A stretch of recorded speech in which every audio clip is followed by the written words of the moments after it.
Hi everyone, today we will be discussing about CVP analysis, cost volume profit analysis, where we will be assessing the impact of changes in volume on cost and profitability. In CVP analysis, initially I will be discussing with respect to single product these three types of analysis, which includes break-even point or break-even analysis, target profit analysis and margin of safety. This CVP analysis is used at the planning stage, where we are looking to determine how many units of sales we should be selling, at least the minimum quantity, and how much number of units we need to sell at max to be able to achieve our target profit analysis. We will also evaluate a worst case scenario as well, that what if the actual number of sales are less, how much is our tolerance level for the fall in sales revenue or units. So let's first of all discuss about break-even analysis or break-even point. Break-even point is basically used to analyze how many number of units or dollars we need to sell in order to be able to recover our fixed cost and effectively all the cost. So let's first talk about break-even analysis. Before moving on to break-even analysis, I want to add certain assumptions, because all the analysis is based on these assumptions. So let's first talk about these. Initially, I will discuss with you about selling price and variable cost per unit. Both of them are assumed to remain constant regardless of the change in the volume. So even if the volume is less or more, these two aspects will be assumed to remain constant. On the other hand, there is an assumption, because it's part of decision making. So production is equal to sales, units of production will be as per the demand or sales. So hence there will be no inventory, there is no inventory. Fixed cost for the whole period will be assumed to remain same regardless of the change in the volume of production. So based on these assumptions, let's first talk about break-even point or break-even analysis. As I mentioned earlier, it is the amount of sales that we need to generate to be able to recover our cost. So if we look at the formula for break-even point, it says fixed cost divided by contribution per unit. In case you have no idea about contribution, contribution is basically a measure of return in decision making. Earlier we discussed in throughput accounting, we said that throughput is the measure of return. Here we will consider contribution as our measure of return, which is the difference between sales and variable cost. So if you want to calculate the break-even point, these are the three aspects that you need to identify from the scenario. And because these are selling price, variable cost and fixed costs are assumed to remain constant and same, so this is something that we can include in our budgetary data, and it is easy for us to identify. So if I take one simple example before moving on to the exam example, to be able to understand the basic concept, that what if a company is selling a product that has a selling price of $10, a variable cost of $7, and effectively a contribution, which is the difference between these two, of $3, and the fixed cost for the whole period for the company is expected to be $9,000. So if I want to calculate the break-even point initially in terms of units, it could also be calculated in amount. So initially if I will calculate in terms of units, as we said earlier, fixed cost, which is 9,000, divided by the contribution, which is the difference between these two. So it means that this is the minimum number of units that need to be produced and sold to be able to recover our cost. If we can't sell this much units, then there is no point moving forward, because then there will be a loss. Okay, so for now forget about this 9,000. Let's talk about the break-even situation. So if we are targeting to cover our cost, it means there will be no profit, no loss.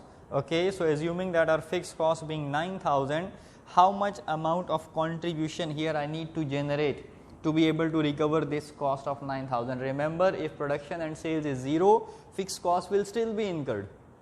Okay, so in order to avoid losses, we need to generate a contribution of at least 9,000. Then we at least arrive at the break-even point at a no profit, no loss situation. So if we are able to sell 3,000 units, which will help us to generate selling 3,000, because the contribution per unit is also, you can see, $3. So 3,000 into 3, if you generate a contribution of 9,000, it will cover your fixed cost, and hence you will be at a no profit, no loss situation. The next analysis after this one now we will discuss is called target profit.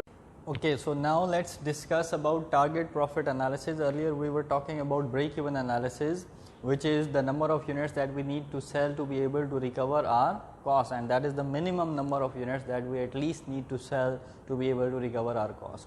Now we will discuss that if we want to add some profit on top of the cost that we have covered or we will cover, then how many additional number of units that we need to sell. So definitely it will require more units to be sold. So if we will reflect on the same formula for break even point we were discussing earlier was fixed cost divided by contribution per unit. Now we will add target profit to it as well. So if we go back to the same statement which I was showing you earlier, that 9,000 is our fixed cost. So at least we need to generate a contribution of 9,000 to reach at 0. But now on top of that we want to generate a profit of 9,000 as well. So we need to recover a fixed cost of 9,000 plus we need to generate a profit of 9,000 as well. So overall contribution here that we need to generate, it should be 18,000. Here we need to generate a contribution of 18,000. So how we figured it out?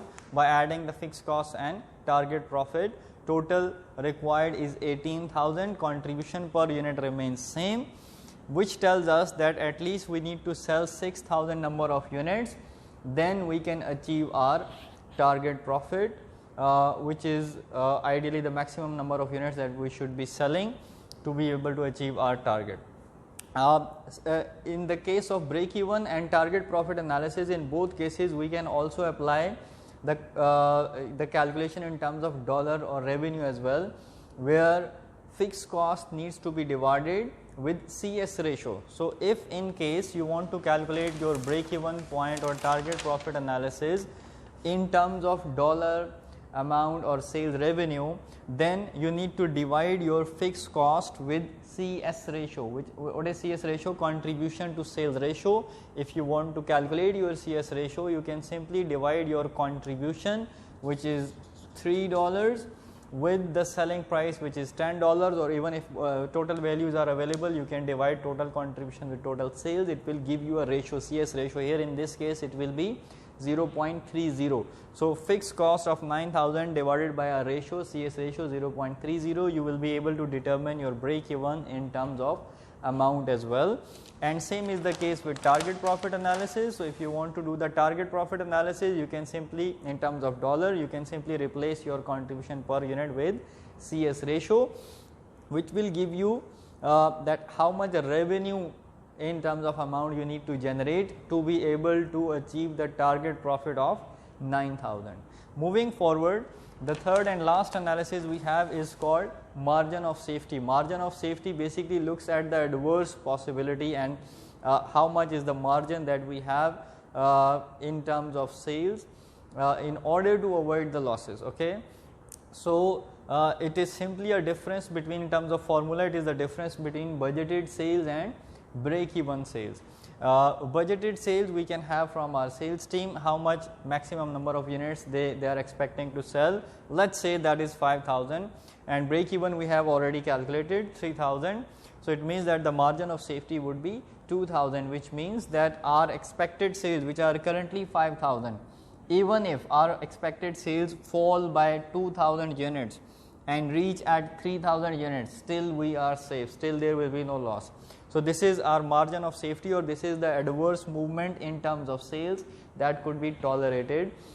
Margin of safety could also be calculated in terms of percentage. If you want to calculate the margin of safety in terms of percentage, you can simply take the difference between budgeted sales and break even point and divide it with the budgeted sales and then multiply it with 100. You will also be able to calculate the margin of safety in terms of percentage. So this is what we have with respect to single product. Now we will move on and discuss about the multiple products, because that would add additional some more assumptions we will add to the